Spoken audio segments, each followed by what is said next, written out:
Hello and welcome to the world of Maths with Mike. In this video I just want to take a quick look at trigonometry and kind of how the sine, cosine and tangent functions work and just kind of what they are in kind of a more general form and sort of not why they're called what they're called, but kind of what they relate to. So in order to do this I'm going to draw a quick diagram, and the diagram is going to look like this. Here are a pair of axes with an x-axis and a y-axis. Okay, and I'm going to draw a quarter circle. So my quarter circle is going to start there and go down to there. Now from here I'm going to put a point on that circle. I'm going to put it up. I'm going to put it here to begin with. Okay, that's my point. Okay, now from that point I'm going to draw a line vertically downwards like that. And I'm also going to draw a line from that point to the origin. We call this the origin, is where the axes originate from. Okay? There we are. Okay, now we have here a right angle triangle. There's my right angle. Okay? Now, we know that in a right angle triangle we can label the side opposite the right angle as the hypotenuse. That's great. And the angle we're going to work with is in here. So that's my angle theta, and so we have an opposite and an adjacent, okay? And we know the trigonometric formulae that sine over the angle is the opposite over the hypotenuse, that the cosine or cos of the angle is the adjacent over the hypotenuse, and that the tangent of the angle is the opposite over the adjacent. So that's all well and good. How does that relate to this? Well, let's say for example our circle has a radius of one unit. So therefore it crosses the axis here at 1, it's going to cross the axis here at 1, and that means our hypotenuse is 1 as well. Now let's start thinking. Sine of the angle is the opposite divided by the hypotenuse, but the hypotenuse is 1. So when you divide something by 1, you get the same thing. 10 divided by 1 is 10, 5 divided by 1 is 5, so O divided by 1 is O, or the opposite side. So sine theta is the opposite side. Here's the opposite side, so that is just going to be sine theta. Excellent. Now let's look at the next one. Cos is the adjacent over the hypotenuse, but the hypotenuse is 1, so that cos theta is just the adjacent side. Here's the adjacent side up to this point here, only up to that point. So this is cos theta. Brilliant. Now we come to tan. Tan is the opposite divided by the adjacent. So the opposite side divided by the adjacent side. And this gives rise to another important thing. The opposite is sine theta and the adjacent is cos theta. So we're now saying that tan theta is sine theta over cos theta, and that's how you get the expression that sine theta divided by cos theta is tan theta, or sine divided by cos equals tan, as long as the angle is the same for each of them. And that's an important trigonometric formula or identity, and that's great. Now let's come back to this triangle here. We've got the opposite divided by the adjacent, or the rise over the tread, or the change in y over the change in x, and that's a function that we know as the gradient. The gradient of a line is how far up it goes divided by how far along it goes. It's the change in y over the change in x, which is exactly what tan theta does. So that's essentially the gradient. Well, that's all well and good. Why is it called the tangent when all it does is tell you the gradient of the radius? Well, that's the important thing, and this is something I've only recently learnt, that it's called that because if we take this point here on the edge of the circle and we form a tangent at that point, okay, in fact I'm going to use a different colour for this, let's use green. So we form a tangent at that point, if I can get this right, there we are, that's not very good, but you can just about see the line there, okay, and it kind of touches at that point, just touches there. I'm actually going to just go over it in red in the hope that it'll work better. So it comes down here, it just touches at the point X, and it comes all the way down to the bottom here. That's the tangent at this point. Now, tan theta actually gives you the length of this part of the line here. The length of that line is tan theta, hence it is the tangent at this point to the x-axis. And that's great. Now, all that's well and good, but that's assuming the hypotenuse is 1, or the radius of the circle is 1. What happens when it's not 1? Well, That's interesting because when we do that, we have an interesting thing happening. That means that if that's not 1 anymore, let's call it 5, then that means everything gets multiplied by 5. This is now 5 times sine theta, and that's now 5 times cos theta, and the length of this line is now 5 times tan theta. Excellent. Let's make it more general. We like to do that in maths. Let's say it's not 5 anymore. Let's call it letter x. Then of course we get x cos theta down here, we get x sine theta here, and we get x tan theta here, and of course that radius of the circle is now x units, so all that can be like that as well, and that's great. And this formula still works as well. So that's how it works. Now if that seems a little bit confusing and you think, well okay, that's all well and good like that, does it always work? Well yes, because let's draw another diagram over here. Okay, x-axis and y-axis, and I'm going to draw a circle. In fact, I'm going to draw a slightly smaller one.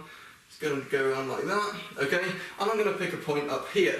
Okay, we've now got a very skinny little triangle. Okay, here's my right angle still. Okay, at this point here, as the angle theta is now much bigger, much closer to 90 degrees, as we get closer and closer to 90 degrees, what happens to the tangent at this point? Well, the tangent here now, again I'll use red for this one, the tangent here is going to go off the board. It's going to keep going, and it's going to be huge. And that's interesting because it's going to be a really long line until it hits the x-axis, meaning it's going to be a much, much bigger number. And that's why when you get to the theta being 90 degrees, you get a tangent that is horizontal, or parallel to the x-axis. Now if it's parallel to the x-axis, when does it cross the x-axis? It never does. It'll go on forever before it crosses. Well, not before it crosses, it'll go on forever and still not cross. So because of that, that's why if you try and type in tan theta on your calculator, you're going to get a math error.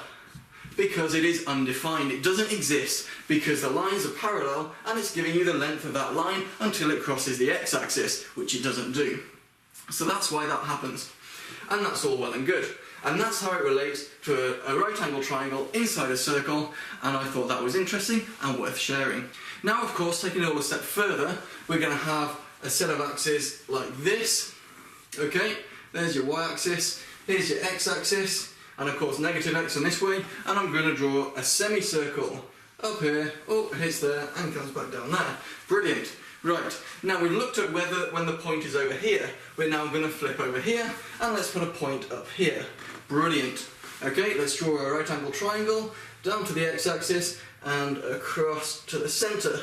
Okay, now let's remember our theta angle was measured from the positive x-axis anti-clockwise around. We're going to do the same thing. So this is now our angle theta. That's great. Now let's think. The opposite side, which was, remember, sine theta, is still above the x-axis, which means it has a positive height. So sine theta, in this bit, sine theta is going to be positive. Okay? It has a positive height. But this time round, cos theta, which was here, okay, this time we're going backwards along the x-axis, which means it's going to be negative. So cos theta in this area is negative. And tan theta, which remember is the tangent line, so we're going to draw the tangent line in until it crosses the x-axis. So here's our tangent line, and it's going to cross the x-axis down there. If we extend the axis out a bit, okay, so that's our tan theta. That bit there is tan theta. Okay, now think, last time round we measured this part of the line because our tangent was down here somewhere, and we measured this part of the line. Okay, so we measured that part of the line, so we measured to the right of the x. Well, here's the x. We're not measuring to the right of it, we're measuring to the left of it. So here tan theta is going to be negative. Okay, tan theta is negative again, and that's, you'll find, is true. So let's go one step further. So again, we're going to draw our axes, and this time round I'm going to do a big one like this. Okay, x-axis, y-axis. I'm going to draw another semicircle. I'm going to start here, I'm going to go underneath this time. Brilliant. Okay, and our line, our x point, is going to be there for now. We're going to draw from the centre, the origin, out to it, and make our right angle triangle. There we go.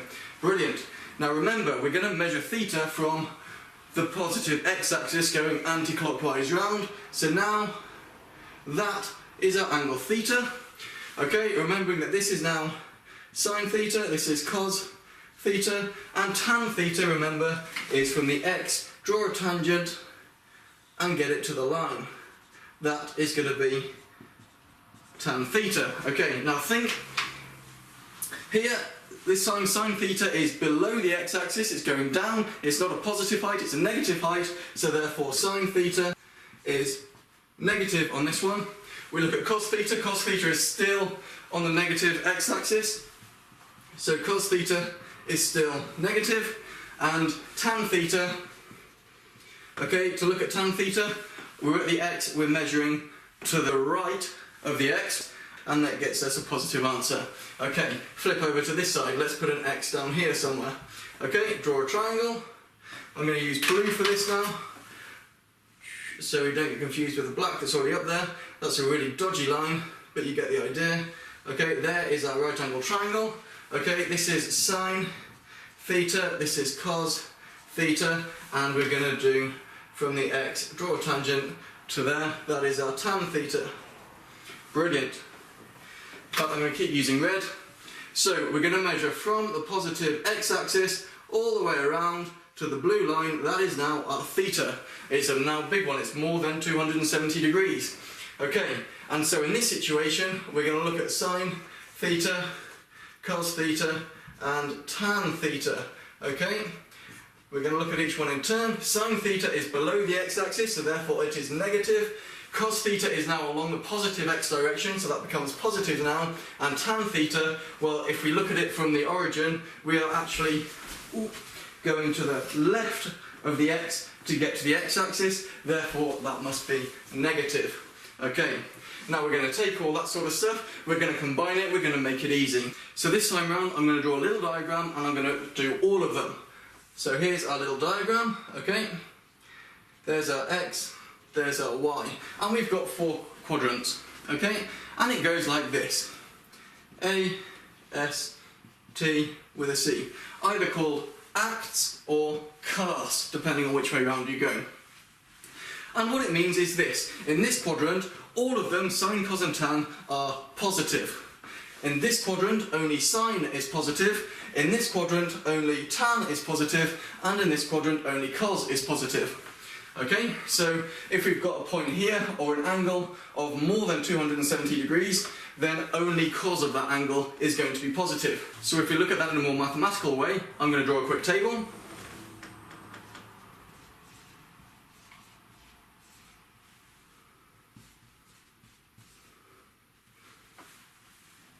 Okay, so if the angle is between 0 and 90 degrees, okay, sine theta is positive, cos theta is positive, and tan theta is positive as well. If we look at between 90 degrees and 180 degrees, so we're now going this way, so here's our line, and that's our angle, then we're going to say that sine theta is positive. Looking at, if you just rewind the video, you'll see there, cos theta is negative, and tan theta is negative as well. If we look between 180 degrees and 270 degrees, so this is now our angle, then we'll find that sine theta is now negative, cos theta is still negative, and tan theta is positive now. And then of course we do the last quadrant down here, and we'll find that sine theta is still negative, cos theta is positive now, and tan theta is negative as well. So if you've got an angle of, say, let's say theta equals 241 degrees, okay? So our theta will lie in this column here. 241 is between 180 and 270. It's going to be around about here somewhere, that sort of angle, okay? So I know that sine of 241 is going to give me a negative answer, that cos of 241 is going to give me a negative answer, and that tan of 241 is going to give me a positive answer, as long as we're using degrees, of course. If we're using radians or grads, it's going to be different. Now moving on from that, what else does this tell you? Well, first of all, let's go back to this cast diagram, or acts if you go the other way around, or whatever you want it to be, sacks I suppose, or I don't know, whatever you want it to be.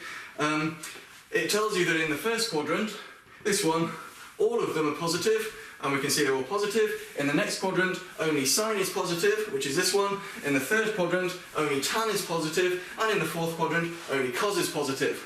So that's all well and good. Now we're going to look at one more application of this, and we're now going to look at the graphs of each of them. So let's start with sine. The graph of sine theta, yes, I've used a new pen. The graph of sine theta looks a bit like this. Okay, so here is 0, it goes up as far as 1, it goes down as far as -1. Okay, and it starts at 0, it goes up, it goes down, and it goes up again. Okay, it goes up to here 360 degrees, that's our complete angle. The middle of that is going to be 180 degrees, and the peak here is going to be 90 degrees, and the bottom of this trough here is going to be 270 degrees. That might be a bit small, I hope you can read that. You can also hear my voice as I'm saying each one of them as we go along. It peaks at 1, so sine of 90 is going to be 1, sine of 270 is going to be -1. That's what the graph looks like. That is theta, our angle. Looking at the next one, I'm going to use black for this one. So cos theta, okay, similar sort of graph. Okay, we're going to have 1 and -1. Okay, 0 is here. That looks like a theta. Let's try that again. 0 is there. Okay, and this one is going to start at 1 and is going to drop down, go to the bottom and go back up again. So again, here at the end is 360 degrees. Here in the middle is 180 degrees, and now where it crosses the axis is going to give us our 90 degrees and our 270 degrees. Okay? So it starts at 1, so cos of 0 is going to be 1, cos of 90 is 0, cos of 180 is -1, cos of 270 is 0, and cos of 360 is 1 again. And that's great. Now we're going to look at the last one, which is tan theta. So looking at tan theta, and our graph is going to look slightly different. It doesn't only go up and down to 1 and -1 anymore. It goes on forever. But we're not going to worry too much about that. We're going to go across again, okay? And we're going to start at 0. Now 90 degrees, I'm actually going to put a dotted line in, because if you remember, tan of 90 doesn't work. That's where you get the parallel lines. And the same is going to happen at 270 as well. If you're not sure, have a think about it, rewind the video, have a look at it, see what will happen at 270 degrees. Okay, and we've got a point here as well to remember. So, tan of theta is going to start here, it's going to go up, and it's going to never reach that dotted line, because at tan 90 is undefined, doesn't work. It's then going to come negative, come up here, cross in the middle, and go up again, and then it's going to come up to here. So here is going to be 360 degrees, here we said was 270 degrees, in the middle is 180 degrees, and here is 90 degrees. So this tells us that tan 90, that's 0, don't forget, okay, tan 90 is undefined, tan of 180 is 0, tan of 270 is undefined, tan of 360 is 0, and tan 0 is 0 as well. And that's all well and good. 3 graphs for the 3 different functions. I've tried to keep the 90s in line, the 180s in line, 270s in line, 360s in line, so you get a rough idea of how they look compared to each other. And now the other interesting thing. Let's think back to our little cast diagram. Okay, it's an A there, S, T with a C there. It's not cast, easy mistake to make. Okay, so there is our X, there is our Y, or whatever, and we're going to look at the angles. Okay, and we said in this quadrant between 0 and 90 degrees, if our angle is there, then all of them are positive. Well, look between 0 and 90 degrees. Sine is above the x-axis, so it's positive. Cos is above the x-axis, so it's positive. And tan, the line is above the x-axis, so that's positive too. Brilliant. Let's look between 90 and 180 then. So in this section here, well, the sine graph is still above the x-axis, so that's going to be positive. The cos graph is now below the x-axis, so that's negative, and the tan graph is also below the x-axis, so that's negative. Hence, sine is the only one that's positive. Brilliant. All positive, sine positive, there we are. Looking now between 180 and 270 degrees, we notice here that sine has become negative, that cos is still negative, and that tan is now positive, so tan is the only one that's positive. Tan positive, yes it works, and of course in the last bit, the last quadrant between 270 and 360, this bit here, sine is negative, this bit here, cos is positive, and tan is negative, it's below the x-axis. So cos is the only one that's positive there, so that works as well. So whether you use the 3 graphs, or whether you use this little cast diagram, you can work out whether things are positive or negative just by thinking about it, just by looking at it. The graph can sometimes be easier because you can just remember as well that the graph continues forever, and even before 0, and that can sometimes be easier to remember. than this. I prefer to use the graphs, this works just as well, that's how they all work together, and I've given you an understanding of what the tangent is and how it relates to that little circle back at the beginning of the video. Sorry if I've spoken too fast, you can always rewind the video and listen to me again if you love my voice. Otherwise, thanks for watching.